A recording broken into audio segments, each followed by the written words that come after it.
할렐루야. 민족의 명절인 추석을 맞이했는데 금년 추석은 좀 빠른 것 같아요. 아직 더위가 덜 갔는데 예전에 우리 어른들 말씀대로 더도 말고 덜도 말고 한가위 같으라 했는데 참 추석은 오곡백화가 익었고 참 좋은 계절이라서 참 고향을 찾아가는 사람 마음이 풍성한데 이 한 주간도 우리 모두 풍성하기를 축복합니다. 저는 이번 주 이 설교를 준비하면서 한 주간 묵상을 하는 가운데 여기 오늘 사건인 이 아말렉과 전쟁이 일어난 사건, 모세가 손을 들면 이기고 내려오면 지고, 아마 많은 오랜 신앙생활을 하지 않아도 한 10년 정도만 신앙생활한 사람들은 다 이 본문을 통해서 말씀을 들었을 거예요. 근데 여기에는 출애굽 과정에 중요한 것이 숨어져 있습니다. 근데 우리가 그냥 성경을 읽다가 보니까 그냥 지나가는 경우가 많습니다. 출애굽기를 1년 가까이 하면 강해 설교를 한 적이 있어요. 그때 출애굽기를 다시 들여다보게 되면서 중요한 사건인데 우리가 그냥 설교로만 이것을 지나가는 경우가 많았구나 하는 생각을 했어요. 이번에 이제 이 본문을 묵상하면서 지나온 내 삶을 한번 쭉 돌아봤어요. 여러분, 태어난 곳에서 시작하여 오늘 이 시간까지 살아오면서 이사를 몇 번 하셨나요? 자기 태어난 고향에서 여기 지금 사는 곳까지 살아오면서 이사 몇 번 하신 거예요? 대충 잡아가지고 10번 이상. 두 사람밖에 없어요? 나하고 세 사람이네요. 15번 이상. 완전 방랑자네요. 내가 가만히 꼽아보니까 16번째 지금 우리 집에 살더라고요. 나 고향이 여러분 잘 아시는 경상도 대구예요. 대구시 중구 남산동에서 출발해서 그 동네에서 어린 시절에 한 서너 집을 돌았고, 그 다음에 인생 역경에 따라서 또 돈벌이 하러 아랍에 가가 중동 땅에 가 살아봤고, 또 몸이 아파서 시골에 가서 또 살았고, 쭉 살은 여정을 보니까 지금 제가 있는 곳이 16번째 사는 집이더라고요. 다시는 이동 안 했으면 좋겠습니다. 왜 아멘 안 해요? 근데 우리나라 통계청을 보니까 동, 1동, 2동에서 동 단위로 옮기는 거는 4년에 한 번인데 현재 우리 사는 사람은 9단위로, 예를 들어 무슨 동, 1동, 2동, 3동 이게 아니고 9단위로 옮기는 사람이 어떠냐? 4년에 한 번씩 9단위로 관악구, 동작구, 종로구, 강남구 옮겨 다니는 게 4년에 한 번씩 옮겨 다니더라고요. 이스라엘 백성들은 유목민이니까 이걸 베두인 족속이라 하거든요. 이들은 계속 이동하며 살았어요. 정착지가 없는 거예요. 그래서 이들에게 성경은 나그네 같은 삶이었다. 아브라함의 삶도 보면 정말 나그네 같은 삶이잖아요. 쭉 돌아다니는 거거든요. 세계 돌아다니는 현대인은 다 외국가 가 사는 거예요. 고향은 여기인데 지금 우리 여기 선교사님들 막 여기저기 떠돌아다니며 살잖아요. 이게 정착민과 그리고 유목민의 차이는 뭐냐면요, 음식에서 볼 수 있어요. 또 하나는 정신세계에서. 음식에서는 뭐냐 하니까요, 정착민은 젓갈이라든가 아니면 뭘 담아서 오래오래 거기서 주로 농경사회가 정착민 사회거든요. 유목민은 뭐냐면 양떼 몰고 다니는 거예요. 아주 쉽게 이야기하면. 그러니까 양떼가 먹을 수 있는 초지가 없으면 빨리 이동해야 되는 거예요. 이게 유목민이에요. 정착민은 농사 짓고 살기 때문에 젓갈도 담고 그 다음에 떡도 해먹고, 오늘 여러분에게 마치고 나면 메리 추석이라고 해가지고 지금 송편 다 준비해놨어요. 갈 때는 하나씩 가져가시면 됩니다. 유목민과 정착민의 가장 큰 차이는 세계관의 차이인데요, 이 땅의 삶은 나그네 삶이다. 왜냐하면 정착 안 했기 때문에 어느 지역으로 이동했는데 항상 위협이 있는 거예요. 그쪽 족속들이 나를 어떻게 생각할까? 맹수가 나를 공격하지는 않을까? 이게 유목민의 삶이고, 정착민은 뭐냐 하면요, 얼마나 오래 살 것이냐 생각합니다. 예전에 대한민국이 전쟁시대, 고려시대, 무신시대 막 이런 시대는 오늘 하루 어떻게 살아나가느냐 문제였지만, 조선시대 거치고 지금 현대시대에 와가지고는요, 우리나라 사람들이 정착민 문화로 완전히 정말 세계관이 바뀌었어요. 그런데 아직도 대한민국이 세계에 그래도 두각을 나타낼 수 있는 게 뭐냐면, 정착민이지만 피 속에는 기만민족, 세계를 향하여 뻗어갈 수 있는 거. 여러분 미국 LA 한번 가보세요. 아무것도 없이 들고 왔는데 살아남았다. 대단하다. 내가 야, 세계 곳곳에 다닐 때마다 대한민국 민족성이 살아있는 거거든. 이걸 민족의 야성이라 그럽니다. 자주 이사하지 않은 사람들은 참 감사해요. 나도 이제는 그만 이사하기를 간절히 기도하고 있어요. 자, 오늘 이 사건을 르비딤 사건이라는데, 이스라엘 백성들이 출애굽에서 숫곳에서 가나안 땅까지 여정 가운데 옮기다가 이제 장막을 치잖아요. 장막을 계속해서 여기 가서 장막 치고 저기 가서 장막 치고, 첫 번째 고센 땅, 그 숫곳. 세 번째 이제 출애굽하기 위해서 에담, 이제 장막 쳤는 데를 보는 겁니다. 네 번째 마라, 다섯 번째가 엘림, 여섯 번째가 돔과, 일곱 번째가 오늘 르비딤입니다. 학자에 따라 조금 보는 게 다른데, 열 번째 장막을 친 곳이다. 12번 설, 18번 설이 있어요. 18번 좀 쳤을 거다. 12번 쳤을 거다. 그런데 일곱 번째에 지금 60만이 이동했다니까, 다 여기 해서 이제 다 쉬려면, 여러분 서울시 인구 아니고 그 당시에 60만이 인구가 이동한다면 이 제일 큰 문제가 뭘까요? 성경을 그냥 읽으니까 이렇다고. 제일 큰 문제가 뭘까요? 물 문제예요. 두 번째 먹는 문제 아니에요. 저는 옛날에 당나라 100만 대군이 오고 전쟁했고, 고구려사, 고려사 전쟁 이야기 오면 걔들 뭐 먹고 어떻게 전쟁했는가, 그게 제일 궁금해요. 먹어야 전쟁하잖아요. 그러니까 항상 병참부대가 길다고요. 우크라이나 러시아 전쟁도 병참부대 공격하면 끊기면 탄약 떨어지고 아마 그럴 때 죽는 거. 지금 똑같다고. 인구 이동하면 60만이 이동해가 쉴 만한 데가 고센, 숫곳, 그리고 광야 끝 에담. 실제로 약속의 땅까지 거리가 얼마냐면 200km예요. 숫곳에서 가나안 땅까지가 거리가 200km라. 우리 키로로 재보면요, 이게 직선거리입니다. 그러면 200km인데 장막을 18번 쳤다? 대군이 그 어마어마한 숫자가 12번 설, 18번 설이라고 그랬잖아요. 자, 그러면 물 문제, 화장실 가야 되고, 사람이 있나요? 짐승들 풀을 뜯어야 되고, 얼마나 거대한 야영지가 생겼겠어요. 어마어마할 거 아니에요. 그런데 쭉 진행하는데 이스라엘 자손의 온 회중이 여호와의 명령대로 신 광야에서 떠나 그 노정대로 행하여 르비딤의 장막을 쳤으나 백성이 마실 물이 없는지라.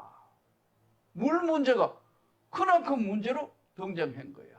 이 르비딤이라는 뜻이 평야, 쉬는 곳. 가장 적합한 언어가 르비딤 해석해 놓은 거 보니까 휴식처예요. 근데 휴식처 갔는데 물이 없으면 어떻게 되죠? 당장 하루는 견딜 수 있을지 몰라도 하루, 이틀, 3일 물을 못 마시면 사람이 지금 갈증 때문에 견딜 수 없고 짐승도 쓰러지지 않습니까? 이러자 백성이 모세와 다투어 이르되 우리에게 물을 줘 마시게 해라. 물 없는 데로 왜 우리를 인도해서 거기서 백성이 목이 말라 물을 찾으며 물 없다. 모세를 원망하여 이르되 당신이 어찌하여 우리를 애굽에서 인도하여 내어서 우리와 우리 자녀와 우리 가축이 목말라 죽게 하냐. 이렇게 되는 거예요. 여러분, 인간은 견디는 힘이요, 어떤 환경에서 질병이 찾아왔다, 큰 사고가 났다, 인간의 의지와 인간의 힘으로 버티는 것은 3일. 큰 사고 나면요, 이게 왜 이렇게 됐냐? 기도 안 넘어요. 수습하는 문제가 제일 첫 번째, 멍해져 버린다고. 자동차 대사고 아니면은 질병이 찾아와서 말기암입니다. 뭐 어떤 문제가 팍 우리에게 오면요, 멍해져 버린다니까. 근데 모세가 위대한 지도자라는 것이요, 60만 가까이 출애굽해가 장정만 60만이라고 그랬잖아요. 아이들, 노약자, 짐승, 어마어마한 장막을 쳤는데 마실 물이 없다. 이런 결정적인 문제가 생긴 거예요. 근데 이래 되면 어떻게 되는 거예요? 다 죽게 되는 거 아니에요. 그러니까 백성 편에서는 충분히 이해가 되는 거예요. 우리도 여러분 아무리 믿음이 좋고 뭐 여기 우리 선교사님들, 목회자들 하지만 진짜 어려운 문제가 나에게 닥쳐왔다. 그거를 정신 차리고 잘 해결할 수 있는 거는요, 이거는 쉽지 않다는 것이에요. 단박에 이제 모세를 원망해서 다투기 시작해가지고 왜 여기 나와 다 죽게 하느냐. 여러분, 하나님 우리를 죽게 하실까요? 죽게 하실까요? 믿음이 좋네요. 죽게 해요. 죽지는 않지만 죽게는 한다고. 죽지는 않지만 죽게는 하셨다니까요. 이걸 고난 세례라 그래요. 진짜 예수 믿고 진짜 하나님 백성 되고 종도 진짜 하나님의 종은 고난이 많아요. 없던 게 아니에요. 바울을 보세요.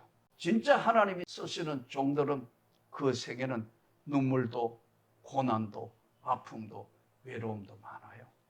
모세가 지도자잖아요. 이 모세가 훌륭한 게 이제 다투고 죽이려고 그러고 조금 있으면 내게 돌을 던지겠나이다. 이때 하나님께서 나일강을 치던 내 지팡이를 손에 잡고 가라. 그래서 내가 호렙산에 있는 그 산에서 그 반석 위에 거기서 내 앞에 서리니 너는 그 반석을 치라. 그곳에서 물이 나오리니 백성이 마시리라. 모세가 이스라엘 장로 목전에서 그대로 행하니라. 이 사건은 민수기 20장 1절부터 13절에 일어난 사건을 여기서도 출애굽에서 그대로 진행되는 것을 우리에게 보여줍니다. 모세가 훌륭한 건요, 뭐가 훌륭하냐? 모세가 지도자고 훌륭한 거 60만 명이 지금 장정만 그 어마어마한 장막을 쳤는데 다 죽게 생겼는데 모세는 여호와께 부르짖어 가로되, 딱 이렇게 줍니다. 우리가 어려운 인생의 고비 때마다 사람을 의지할 거냐, 진짜 하나님을 의지할 거냐, 여호와께 부르짖어 이르되. 이건 뭐예요? 하나님과 가장 고통스럽고 힘들 때 어떻게 하느냐, 하나님과 상의하는 거예요. 근데 우리는 사람이 살다가 보니까 어떤 환경에 만나면 아까 조금 전에 말씀드린 것처럼 하나님보다는 자기 생각이나 사람에게 문제를 해결하려는 것들이 많아요. 여기서 이스라엘 백성들이 긴 시간 앞으로도 인생 여정하는 것처럼 우리도 똑같이 지금 출애굽에서 주님의 영광의 나라에 가는 그날까지의 삶이 펼쳐 있습니다. 근데 이 물 문제를 지금 반석을 치니까 물이 나와서 다 마시게 됐어요. 이 하나의 사건, 물 사건만 해도 어마어마한 사건인데 이제 해결됐냐 생각했는데 오늘 본문의 8절에 그때 아말렉이 와서 이스라엘과 르비딤에서 싸우니라. 물 문제는 무슨 문제예요? 인간의 본질에 먹는 문제고 내부 문제예요. 전쟁은 뭐예요? 외부에서 쳐들어오는 전쟁이에요. 내부 문제는 한마디로 물 문제는 뭐냐면 나와의 싸움이에요.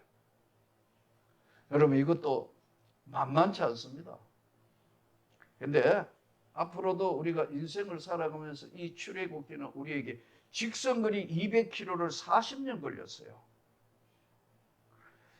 하나님은 살아계시는가? 이스라엘 백성들이 뭐라고 하느냐 하면요, 그곳 이름을 마사 또는 무리바라 불렀으니 이는 이스라엘 자손이 다투었으며 또 그들이 여호와를 시험하여 이르기를 여호와께서 우리 중에 계신가 안 계신가?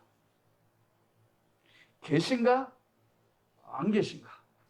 우리 목사님과 선교사님들, 장로님들까지만 한번 물어보겠습니다. 하나님이 계신가 안 계신가? 왜 대답을 안 하세요? 당연히 계시죠.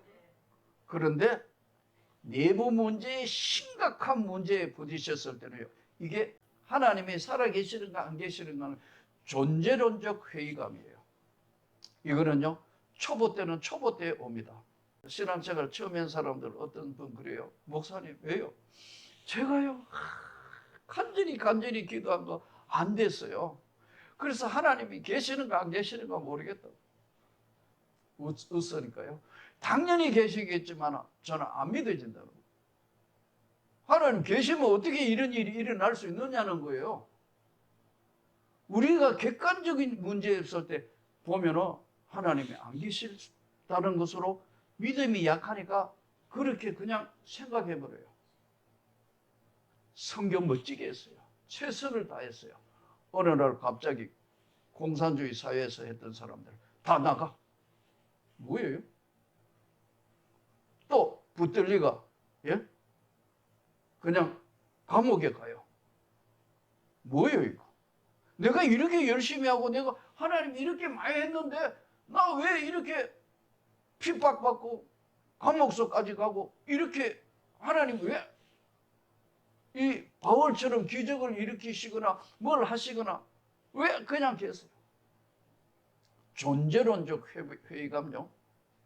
이거는 믿음의 분량만큼 오는 겁니다. 초신자는 초신자만큼 오고요. 신앙생활을 깊이 한 사람 믿음이 좋은 만큼 더 큰 거대한 게 오요. 딱 한마디로 나 코로나 때 의사가 죽나 사냐 고개를 내 보는데 와가 주사였고 다 렘데시비르 600 넣으면서 500 딱 맞으니까 어쩌면 내 인생은 여기서 종료하는구나. 그때는 아무 생각이 안 나더라고. 창밖을 보니까 그날이 주일이라. 하늘은 겨울이니까 2022년 12월 6일 얼마 안 됐잖아요. 그 도봉산이 보이고 이쪽 산이 보이는데 햇빛이 창가니까 쫙 비치는데 움직일 힘이 없어. 숨을 못 쉬어. 음식만 먹으면 토해. 뭐 시간 거의 다 된 거 아니에요. 근데 기도를 저절로 그러더라고. 하나님, 후회 없이 인생을 살았습니다. 그런데도 나도 모르게 튀어나온 게 뭐냐면요. 이건 아니지 않습니까, 하나님? 이 표정을 보니까 여러분 안 당해보면요. 이 존재론적 회의감이라는 것도 이거 큰 겁니다. 그런데 무엇으로 하여금 이걸 붙었냐면 여호와께 부르짖어 가라. 우리가 왜 기도해야 되냐면 기도하지 않으면요. 가지고 있는 신앙의 본질적인 모든 것들도 환경이나 내부적인 게 무너뜨려요. 이스라엘 백성 여기서 예를 들어 절대로 그럴 일 없지만 60만 명이 여기 목말라 다 죽었다면 어떻게 될까요? 죽을까요? 안 죽을까요? 안 죽는 거 알지만 죽을 만큼의 시험이 가끔 우리 인생에 온다는 내용이에요. 이제 겨우 이제 그러니까 모세가 하나님 절대로 이러면 안 됩니다. 간절히 기도하니까 하나님께서 빨리 호렙산에 올라가 가지고 그 반석을 치라 해서 너 가지고 있는 그 지팡이 믿는 게 대감이라고 그냥 아무것도 없는데 그 놈을 가지고 팍 치니까 여러분 나무 가지고 바위를 쳤는데 바위가 깨질까요? 안 깨질까요? 이게 다 말도 안 되는 이야기거든. 세상 육신적인 눈으로 보면 바위가 있는데 때렸는데 거기서 물이 나온다? 하나님 하시는 거예요. 결국은 우리가 인생을 더 깊이 들여다보면 우리 인생을 누가 주관하느냐? 여기 있는 저와 여러분은 주님이 여기까지 오게 하신 거예요. 이게 은혜가 뭐냐 하면은요. 하나님이라는 존재를 재확인하는 게 은혜예요. 계신가 안 계신가 한데 모세가 뭐예요? 하나님 앞에 부르짖어. 지금 하나님, 정말로 하나님이 뭔가를 보여주셔야 됩니다. 하자. 개입하시는 거예요. 개입을 하시는 거예요. 그래서 이들이 이제 물을 마시게 되고 했는데 그게 끝나자마자 지금 아말렉하고 전쟁이 벌어졌다. 우리가 잘 아는 이 본문은 이제 아말렉하고 전쟁을 하는데, 아말렉이 지금 이스라엘 백성들이 가나안 땅으로 들어오는데 첫 번째 이제 전쟁이 벌어진 거거든요. 전쟁이, 왜냐하면 전쟁이 지금 우리나라 같은 경우에 이거 국민 개병제거든요. 모병제가 아니에요. 개병제라는 건 누구나 다 군대 가야 되는 거예요. 정상적이면 신체 결함이나 아니면 가정 환경으로 안 될 때는 이제 군대를 이제 다른 봉사, 사회 봉사를 지금 하게 하잖아요. 국민 개병제예요. 그런데 모병제는 뭐냐 하면은 월급을 받고 군인으로, 지급 군인으로 모집하는 게 모병제예요. 미국도 옛날에는 개병제 하다가 지금 모병제 아니에요. 각 나라마다 좀 다릅니다. 근데 이스라엘 백성들은 군인도 아니고 그냥 다 민간인 아니에요, 오늘 이야기하면. 근데 갑자기 아말렉이 쳐들어왔다. 전쟁을 해야 된다. 그래서 모세를 이제 끌고, 모세는 산 위에 올라가서 모세가 여호수아에게 이르되 우리를 위하여 사람들을 택하여 나가서 아말렉과 싸우라. 내일 내가 하나님의 지팡이를 손에 잡고 산 꼭대기에 서리라. 여호수아가 모세의 말대로 행하여 아말렉과 싸우고 모세와 아론과 훌은 산 꼭대기에 올라가서 모세가 손을 들면 이스라엘이 이기고 손을 내리면 아말렉이 이기더니, 이 지금 르비딤에서 있는 거기 나 실제로 가봤거든요. 궁금한 거 보고는 못 사는 성질이니까 여기 성지순례가가 여기 세워라 했다. 이 뜨거운데 어떻게 세워요? 여기 일단 세워라고. 세워가지고 그 뒤로 가가지고, 높은 산이 아니에요. 산 꼭대기 하기에 우리 흑산이야. 흑산, 흑돌산. 우리로 이야기하면 높이 한, 정확하게 안 재봐도 모르겠는데 한 7, 80m? 100m도 안 돼요. 근데 못 올라가 봤어. 왜냐하면 안 가느냐고 하도 소리 지르는 바람에 지금 할 수 없이 그냥 뒤에 가가, 앞에 가가 한번 보고 뒤에 가가 사진 찍고 올라왔어요. 다녀오셨어요? 산 꼭대기? 안 갔죠? 다음에 한번 갑시다. 성지순례라는 게 관광만 도는 게 아니고 실제로 가가 체크해보는 게 좋거든요. 그래서 여러 번 가면서 이거 안 가본 데로 가자 해가 이제 가서 봤어요. 못 올라갔어. 근데 아주 가파른 산도 아니고 흙 이런 산이에요. 거기에 이제 약간 위에 평지가 있겠지. 그러니까 모세를 앉혀놓고 양쪽에 팔을 해가 아론과 훌이 올리면 이기고 내리면 지고. 나는 이 본문을 읽으면서 이런 생각이 들어요. 여호수아가 무슨 로봇인가? 이쪽 올리면 로봇처럼 막 이기고 내리면 지고. 하나님이 왜 이렇게 유머스럽게 이 전쟁까지 하면서 이렇게 할까요? 예? 여기에는 이유가 있습니다. 영적 싸움은요, 잘 들어야 돼요. 영적인 싸움은 틈만 주면 지는 거예요. 사단의 권세도 강합니다. 우리가 왜 끝까지 기도해야 되고, 우리 한국교회가 오늘날 지금 참 민족이 정말 하나님 앞에 회개하고 기도하고, 우리 선교사들도 지금 정신을 차려서 정말 해야 될 때가, 왜 우리에게 이 메시지를 주시느냐면요, 영적 싸움은 틈이 무너지면 다 무너지는 거예요. 경건생활 종이 한 장 차이예요. 경건생활이 종이 한 장 차이라고. 은혜 받는 것도, 은혜를 쏟아버리는 것도 종이 한 장 차이예요. 끝까지 긴장을 늦추지 말고 하나님과 동행하는 삶을 살아라는 메시지예요. 이스라엘 백성들은 그 하나님이 살아계심을, 계시는가 안 계시는가, 우리는 당연히 계신다.